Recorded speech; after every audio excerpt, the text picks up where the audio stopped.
Welcome back to another video. I hope you enjoyed the first one. We had a look at some of our 501st members of the collection.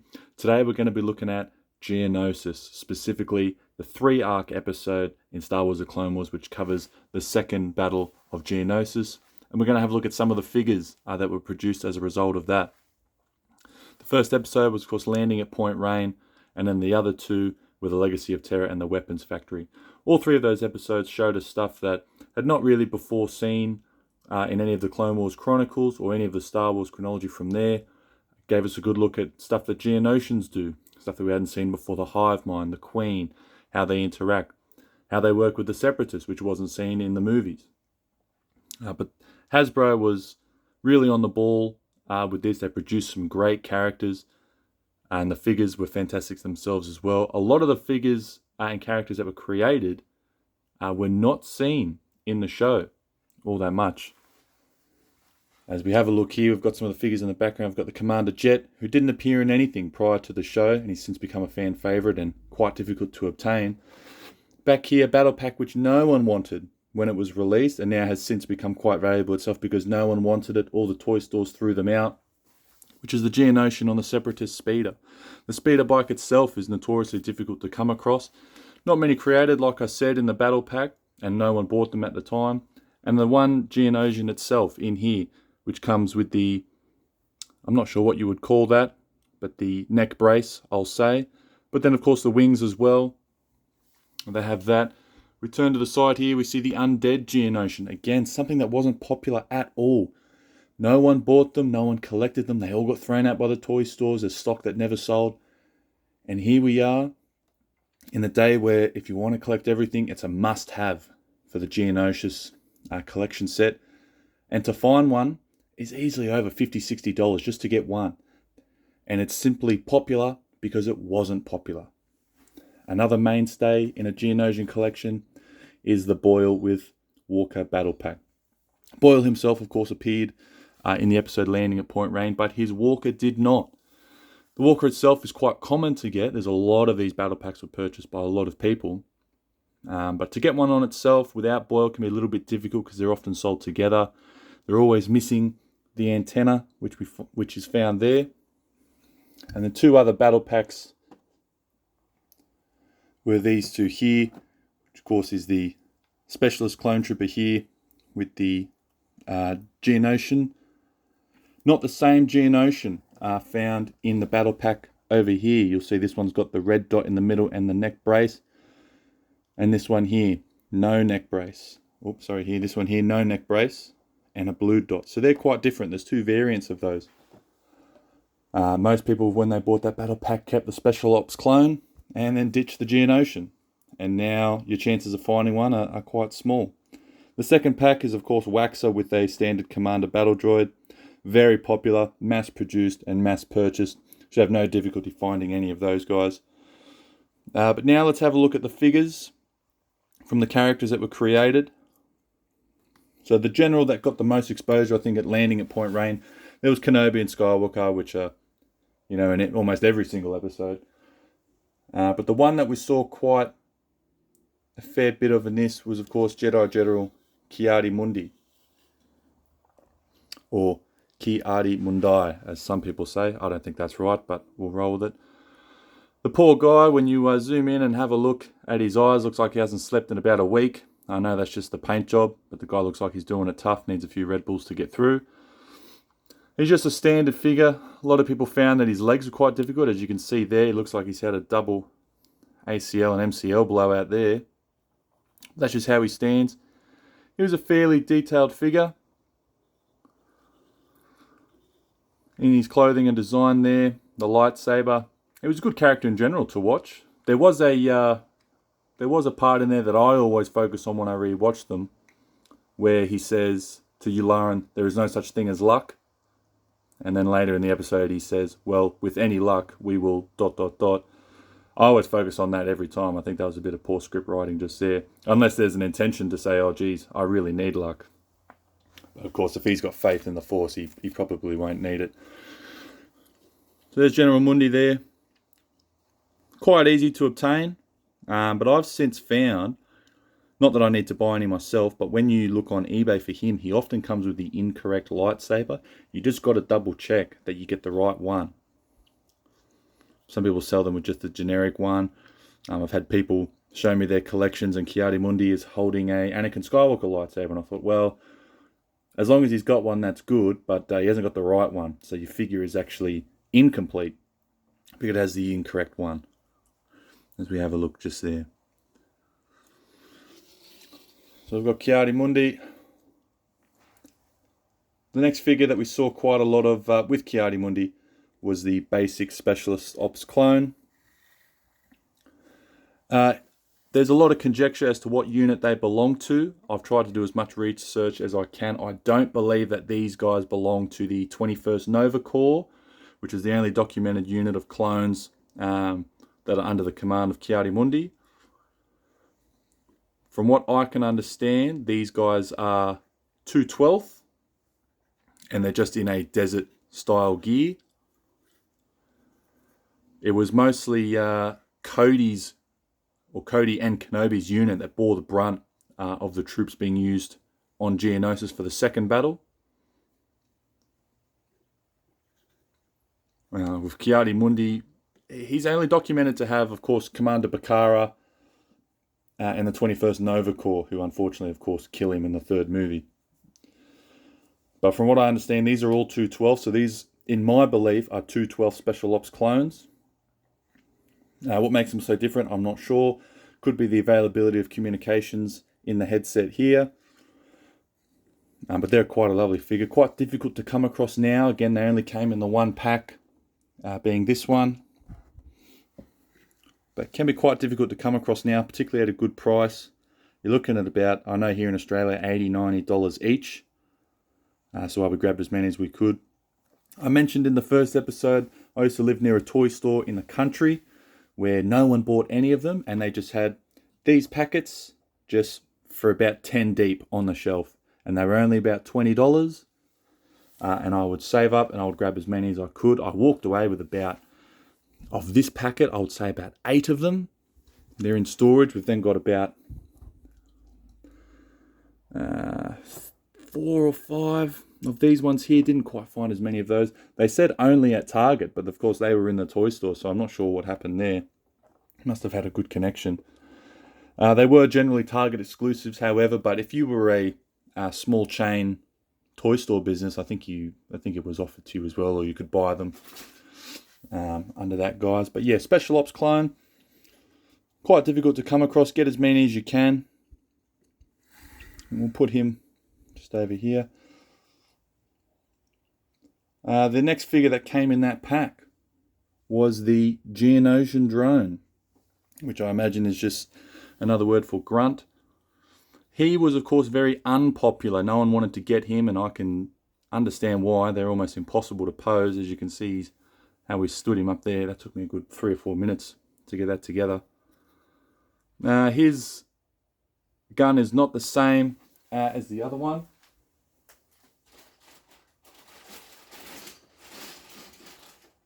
Which we have over here, which looks like this. This is the gold one. This is the one that you find in the speeder pack and in the undead Geonosian.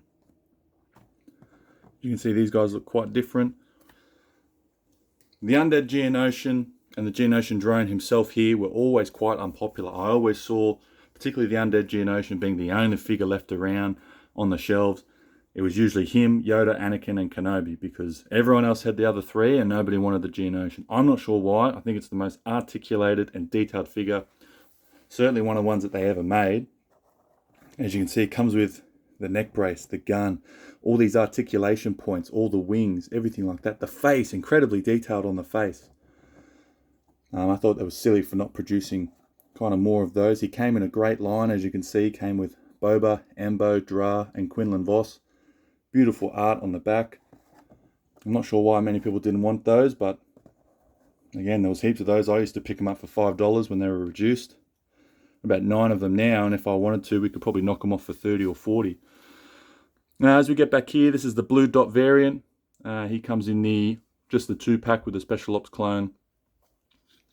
I don't believe he comes with the wings or anything like that. You may, but I might have to be corrected. Again, another one of those unpopular figures, but to get one now is quite difficult. So it'll be one of those remnants where, you know, if you didn't kick yourself if you didn't get one, and now 10 to 15 years later you kick yourself because you didn't. And there was so many. The next figure we'll look at is the man himself, Commander Jet. I haven't got the antenna version of him on at the moment. Stock standard clone trooper captain or commander from the body down, and then just a special ops helmet, which is interchangeable, like I said. Great figure, popular character, popular figurine to get, but very difficult nowadays to obtain in great condition. He only came in the one blue carded pack, which we'll show here, which of course had a beautiful colouring, and you can see him there. Hard to get him in great condition now. I believe our one would go okay, maybe an 8 or a 7 out of 10. But getting a bit pricey to get either of these two, either loose or in card. In card you could be looking at anywhere between $90 to $150, depending on the condition. Jet himself as a figure, you could look at maybe anywhere between 60 to 80, as long as he comes with all these pieces. Again, not part of any affiliated unit. It is believed he's from the 212th, because he's not of the Nova Corps, which is what looks after Ki-Adi-Mundi. Next, we'll bring in the flamethrowers. There's another very unique piece initially. They brought in this outfit just for this episode, the landing at Point Rain, but then of course they did one, I believe it was Trespass, where the 501st had the same outfit when they were on Auto Plutonia. Same design, just a different colour scheme, and of course a different weapon being the flamethrower. These guys are difficult to set up. If the helmet's not fallen off, then the shoulder pads are fallen off, or the back pads are coming off, or the very tiny petite fingers are dropping the rifle. So it's very difficult to get together. They came in a single pack, which we don't have out here now. I know there's 2 in the box behind me. But they were quite popular at the time, but everyone opened them, and not a lot of people kept them together. So if you have one still in its box, my advice is to keep it there. But that's him there. They were quite popular. They had a great scene where they were really struggling in the tunnels with Ki-Adi-Mundi and his special ops clones. And it just was that final push to get through. They used the flamethrowers to get them over the line. To show them in action and to show the undead figure, or the undead Geonosian, this is what the pack would eventually look like. Now you could buy these flamethrowers individually, and you could get the undead Geonosian individually. You put these two together and this is what it looks like. I know the flamethrower and the flame don't look right. Flamethrower's pointing down and firing up. It's quite difficult to put together, so you've got to forgive me for that. We've seen the flamethrower figure already. Let's have a look at the undead Geonosian. He was a fantastic figure, a lot of design. The undead wings, looking fantastic. He comes with all these pieces here. We made sure not to lose anything for this guy. Great design on the head. Really gives you the impression that this guy's going to cause you nothing but grief. They don't appear in the same episode together, which is also what makes them a little bit more rarer and exclusive, in the terms that one appears in the landing at Point Rain and the other's in the Legacy of Terror, and they don't appear together. You also don't get any footage of a flamethrower burning a Geonosian in the open battlefield or in any of the catacombs. It's more when they're just in those tunnels and just in that sequence.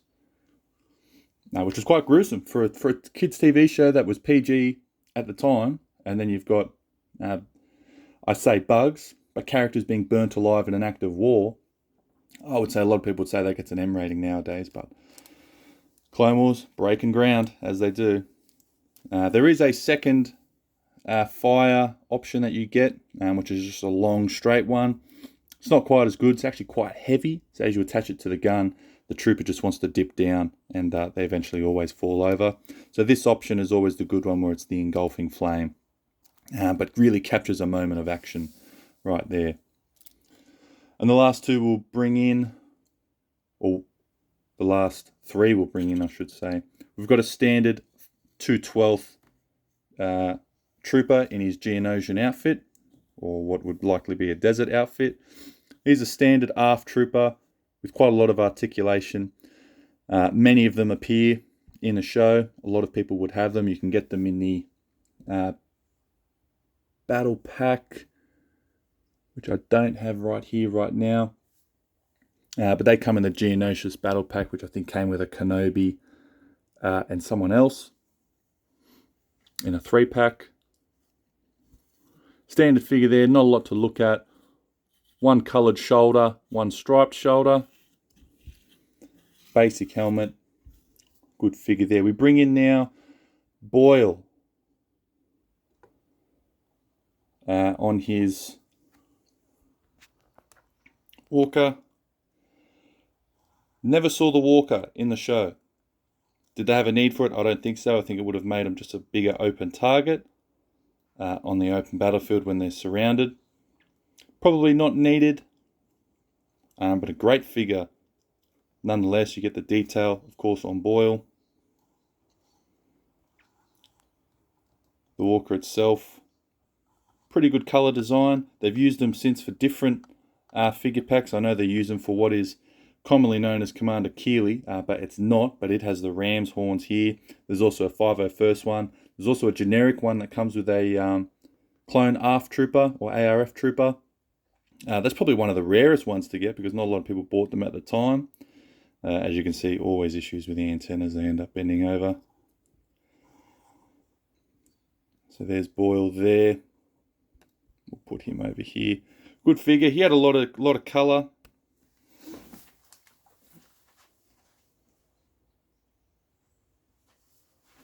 On the helmet as well. I'm just trying to grab the other one, which is Waxer. We bring him in over here. Again, different colour design. No designs on the front, just at the back. There's a little Uma, I think her name is. He's a standard ARF Trooper body design as well, just with a different paint job. Of course, got the triangle or the V on the chest.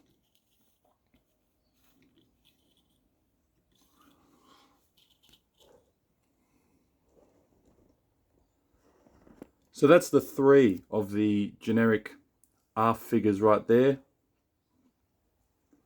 As you can see them all there, all the different ones, all the mainstays. So these are all the figures you need to have in your collection if you want to go through the certainly landing at Point Rain. There are other episodes, like I said, Weapons Factory and Legacy of Terror, which is also occurring on Geonosis, which have their own battle packs themselves. You know, you're looking at Dra, you're looking at some other ones as well. There's a variant of the 212 White Clone Trooper, which has the headlights on the head. Lumara Unduli was on Geonosis as well. There's a Count Dooku on the speeder bike pack. So all a heap of other figures that are used in those later episodes, but today was mostly looking at the landing of Point Rain and the figures that you need to have. You see these ones here. Guys, I hope you enjoyed that. I hope that gives you a sense of what you need to obtain in order to fill out your collection. The guys back here being the basic ARF Trooper and the basic Special Ops Trooper. You probably need to get a few of those to fill out your army. Only need a small number of the Flame Trooper unit because there was only a small division of them. But really try and find some of the Geonosian figures. These ones back here. And of course the one up here. Try and get some of those to your collection because they're only getting more valuable as we get through. The undead figure right here and the basic Geonosian here with the blue. That's the one with the blue. You need to look for this one with the red. That's the hardest one to find. You get those, you're going to have a pretty complete collection. I hope you enjoyed this video. I hope I gave you a little bit of information, showed you a little bit more of the collection, and we'll see you next time with the next video.